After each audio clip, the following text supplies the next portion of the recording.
Hi, welcome to Historified. I'm Annie. I'm Jamie. And this month we are talking about everything that has to do with the library. Oh my gosh, Jamie, when you were little, did you like to go to the library? I loved going to the library. It was just a big day when I got my library card. Right? I still have my original library card from when I was little. Do you really? Yes. I feel like I did up until like 10 years ago, and I don't know what happened to it. But I remember taking my boys to get their library card. Yeah, and so I think Plano would still let me use my Plano library card. Do you have any I don't have any overdue books. No, I was good. So today what I thought we would do, because the library just gave us 4 portraits of the Delaney family that were in the Helen Hall Library. They came back home, so to speak, to Chestnut Square, and we can't wait for you all to come by and see them. They're going to be on display soon, but the library in downtown McKinney is getting a facelift. That's right. They're doing all sorts of things. So what better thing to do, what better topic than to talk about the history of the library. Which is going to be really fun, because you did some research on it and you dug up a little tea. I did. We're going to be spilling the tea. So the library began as a thought, an idea of the Owl Club. And the Owl Club is the oldest women's club in Texas. It started in 1893 by a lady named Maggie Garnett, and it's a group. It's still going on. Mm-hmm. We are owls. Yes, we are. It still goes on today, and it is dedicated to continuing the education of women. So they did literary studies and things back then in 1893, and so. In 1897, the Owl Club joined with about 20 other women's organizations to start the State Federation of Women's Clubs. And their number one priority was to begin libraries all over Texas into small towns that needed the books. So McKinney's own Maggie Garnett and Julia Church applied for and received $225,000 from Andrew Carnegie in 1900. That's that's a lot of money now, but back then, right? That's an obscene amount of money. And from Andrew Carnegie, who left all of his fortune into a trust for education, because he had a hard time getting his education and he felt that everybody should get a good education. Yeah. So I recently read a book about him, and it was a very fascinating book. Did you get it from the library? I did not get it from the library, but next one I will probably. Of that money, none of it made it to McKinney, sadly. It's not that work, but it did start up a bunch of libraries around the state of Texas. So the library system can thank the owls of McKinney, Texas, for beginning libraries here in the state. Nice. I think that's pretty cool. That is really neat. So although none of the $225,000 actually made it to McKinney, Maggie didn't give up. And so she asked the Owl Club to help. And Jamie, what did the Owl Club do? So they actually set aside $1 for their membership fees that were going to the library, and then $2 for, is it initiation fee? Yeah, the initiation. Okay, and so that money was strictly to go to the beginning of the library. So these women saved that money in order to start the first library here in McKinney. And so in 1900, the first McKinney Library was established in the YMCA, and it ran for about 2 years. And it must have just run on the dues. But unfortunately, because money, if you have it, that's great. But if you don't have it, then things get closed. Mm-hmm. So the library had to close for a while.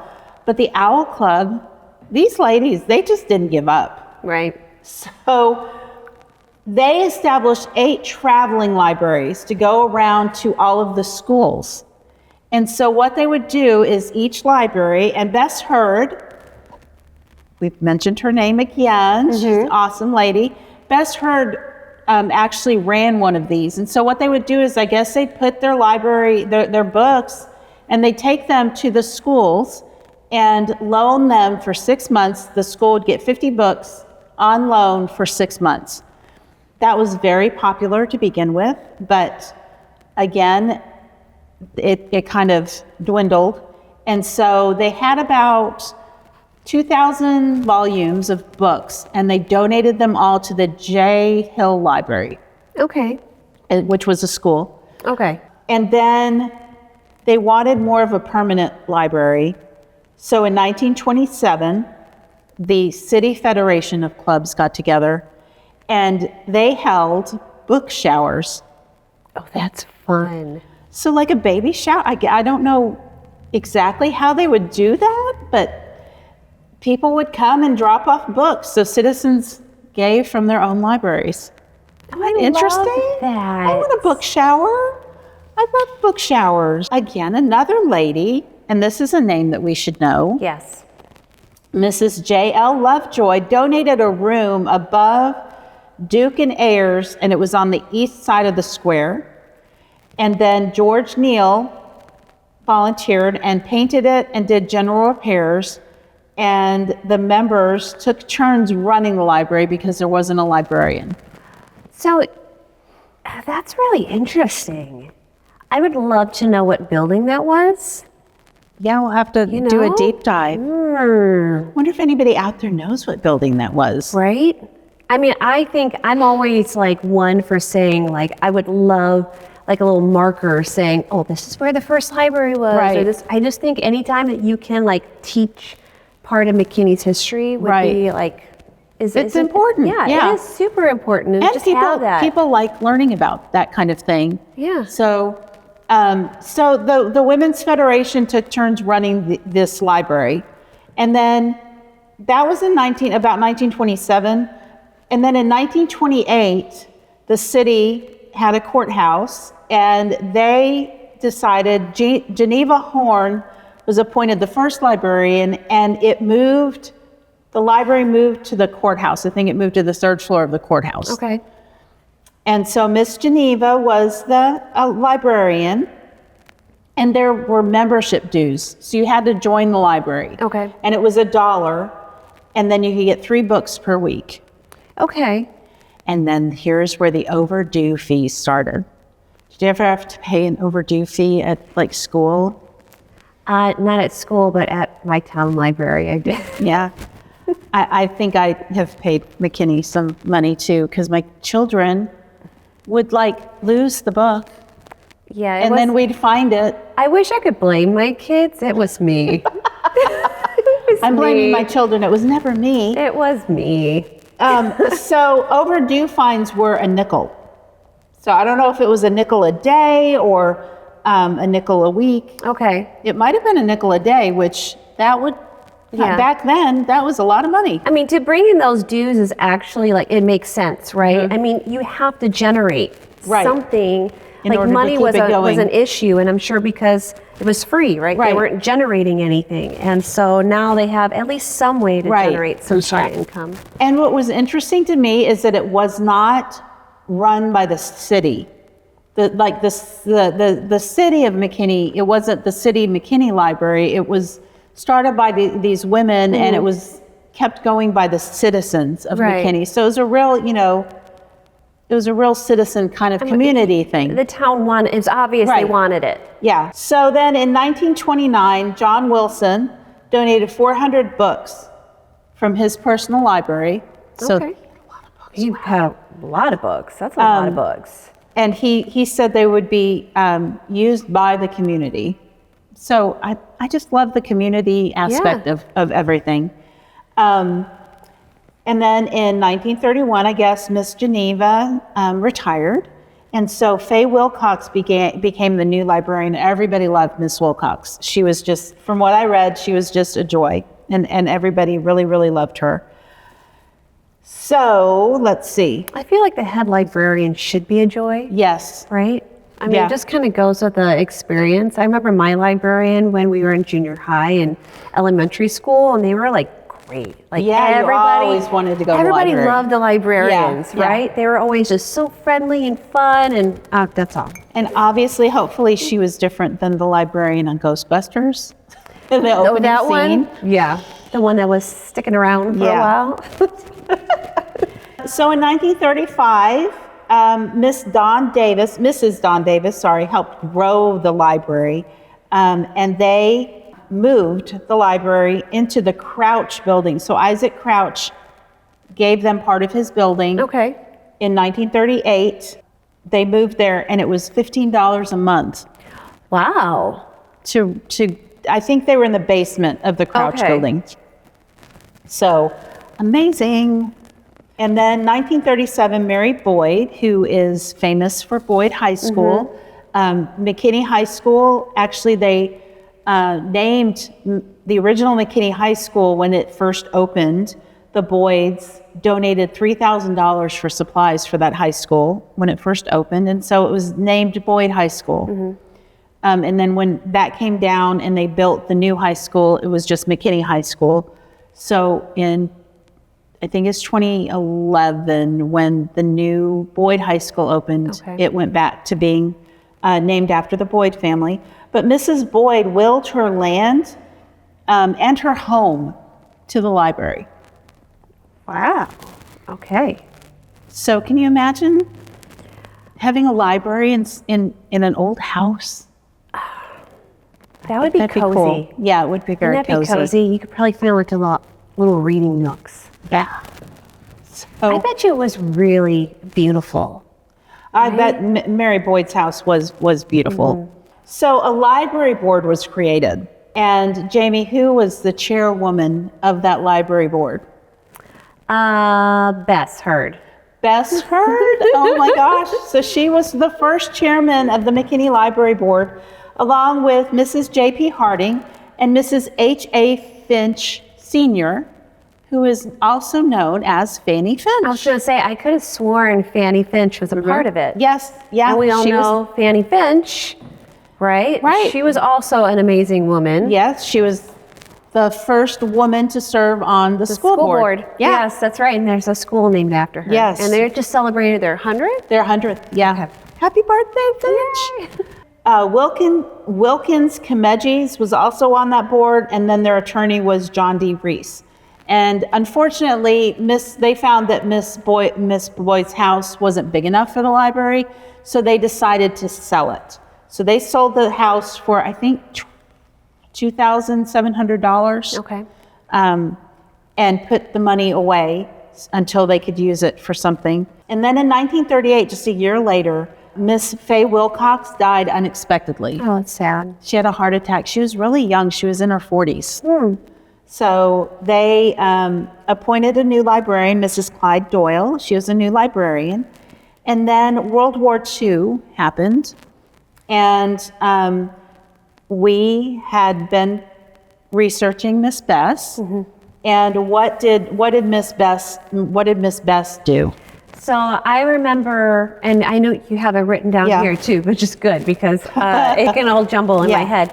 But yeah, so she gave a book in memory of, was it each one that served or died? Everyone that passed. Everyone that passed. So in service. So every person who was serving, every gentleman, I mean, women could serve at that time too, but it was the men that were primarily at the war front who passed from Collin County. I think McKinney and Collin County. And she donated a book in their name, and didn't she inscribe in it? She actually took it to the home and had the mother of the soldier inscribe. Okay. The name of the soldier, where he served, and where he passed. I remember when we were first talking about this, and I'm like, I would love just to see one of those books. Yeah, I would too. I would wonder if our community has any one of those books. I wonder if the library, we'll have to reach out to the McKinney Library and see if they have any of them. I think that's just an amazing thing to do. Yeah. So Bess, built up, and they could have been books about anything. It wasn't necessarily like on the war or on, it could be gardening, it could be anything. It was just a book. It was just a book, but Bess Heard did that. So in 1947, which is, history, the library had to leave the Crouch building, and they actually bought the Fitzgerald House for $12,500. So remember, they had the $2,700 from the Boyd sale. So they had to raise money. And so again, Miss Bess went door to door and asked for money. The newspapers would publish the names of people and who gave what. And they raised $15,000 in 12 days. Wow. I'm going to go door to door. Exactly. We're just going to, will you help Chestnut Square? With my little mug. Yeah, our Historified podcast. Help us. Wow, 15 in 12 days. But it shows how important the library was too, right? Yeah. I mean, we're already talking about it. We know the town wanted it. Right. This was a passion project. They really wanted this library to happen. Yeah. And so in honor of the men and women who served and the veterans, they changed the name to the McKinney Memorial Library to honor the fallen soldiers from McKinney and Collin County in all wars. So it was a memorial. They had a big presentation. The mayor was there. They had a plaque. And so I'm assuming that this took place at this new Fitzgerald home. Oh, is yeah, where it was so. donated. This must have been a pretty sizable home because they had a lot of books by then. They had probably 4,000 books by then. They had money issues, and the library they found was going to be short $45 for the next year for all of their bills that they were going to have to pay. And so they only had the heat on in the main room of the library, and it was like they had to keep that bill to $1.73 a month. Wow. Okay. So they didn't have enough to heat. And I mean, can you imagine this past winter? It was cold here. So it must have been really cold. I can imagine, because we lost heat in 3 of our buildings in Chestnut Square. I can imagine that. Yes. Yes, I can. Yes.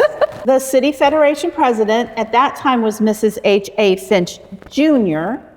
Okay. So Fanny's daughter-in-law went to the city for help, and she was like telling the city that surrounding cities give their libraries like $6,000 to run. And I think at the time the librarian got $50. That was her salary. I guess that was for a year. Wow. Or maybe it was a month. I don't know. It just said that because the city decided to give some help, and they gave 5 cents of taxes per $100 in valuation. I don't know really what that means, but okay. So I guess that's the city tax. Okay. And I think we still pay for library. I think that's still in our. I believe you're right. We pay for schools and libraries. Yes. I do believe. Yeah, I think the libraries is in that. And so because the city did that, the librarian would get $75. And that had to be a month. Do you think? What year was this? 1951. Maybe. Yeah, that had to be per month, I would think. Let us know. What do you think? Anyway, the local disabled American vets, the American Legion, and the local VFW decided that because the library was dedicated in memory of fallen soldiers, that it was their duty to help. And so they had a gala, and refreshments were provided by H.L. Shope and Fred McKinney of the Knee-High Bottling Company. Oh my goodness. Which again, this just all at Spirals. We talked about Knee-High with John Harden. That's right. So Knee-High Bottling Company provided the refreshments. And so with all the special donations, the ticket sales and the refreshment sales, $600 was given to Mrs. Finch for the library. Oh, nice. For that one evening. Then in 1964, the city of McKinney announced that it was going to have the council's capital improvement plan. And the money was going to go towards a new library. Unbeknownst to the library board and the City Federation of Women, that was going to change who ran the library. So up until the library, when the library was started in the 1900s, up until 1964, it was run by the Federation, the City Federation of Women's Clubs, and this library board. So in 1964, the city kind of took over the library system. And do we know, did they know about it, or was this like a... That said, from what I researched, it said unbeknownst to the library board. This is where Chestnut Square kind of gets involved, and how we get involved is that I believe this is when Joseph Delaney donated the land to the city across the street, and that was for the first newly built library. Okay. Because all the libraries before that were in buildings that were already built, or a house that was built. So, in memory of his mother, he donated the land for the first newly built library. This is just, I found all this through, there's a, McKinney Public Library has a digital kind of history, and that's as far as it went. I also, from newspaper clippings and things that I got. And then I also read about Helen Hall, obviously was a historian, and she was very important to education and genealogy. And so that's what, after this building was built right across from the Delaney house, and it was there for a long time. Where Davis on the Square Davis now on the sits. Square is now.